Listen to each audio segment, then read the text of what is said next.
যার যেখানে লাগিয়ে দেবেন সে সেখান থেকে চেটে চেটে খাবে। দুর্দান্ত টেস্ট হয়। একদিন বানান, সারা সপ্তাহ বসে বসে খান।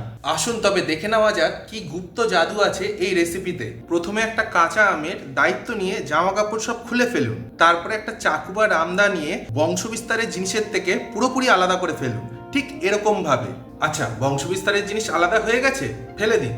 এবার আমগুলোকে ছোট ছোট পিস করে নিন, ঠিক আমি যেরকম ভাবে করছি ঠিক এরকম হবে। এবার বেশ কিছুটা খেজুর নিন, খেজুরের ভিতর থেকে ওই জিনিসটা বার করতে থাকুন, ঠিক আমি যেরকম করে বের করছি। ছোট সাইজ, সময় লাগে, কিন্তু কিছু করার নেই। আচ্ছা, সবগুলো বেরিয়ে গেছে, তাহলে খেজুরগুলোকে একটু ছোট করে চপ করে নিন। চপ হয়ে গেলে আমের সঙ্গে মিশিয়ে দিন, ঠিক এরকম হবে। আচ্ছা, এবারে একটা ভাজা মশলা তৈরি করতে হবে। 5 ফোড়ন, তেজপাতা, জোয়ান, গোটা ধনে, শুকনো লঙ্কা কড়াই গরম করে ধিমে আছে ভেজে নিন।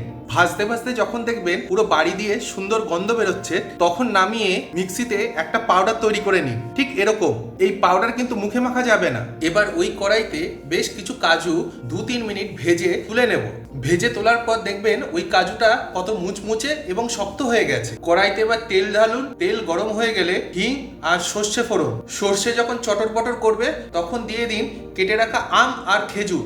বেশ কিছুক্ষণ নাড়ানাড়ি করার পর দিয়ে দিন স্বাদ মতো নুন আর হলুদ। এবার মিনিট 2 কষিয়ে নিয়ে দিয়ে দেবো 2টো চিড়ে রাখা কাঁচা লঙ্কা।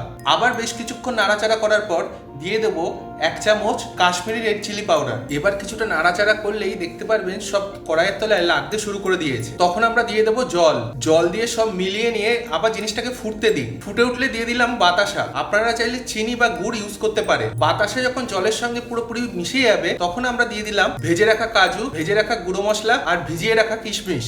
সব দিয়ে একবার মিলিয়ে একবার ফুটতে দিন।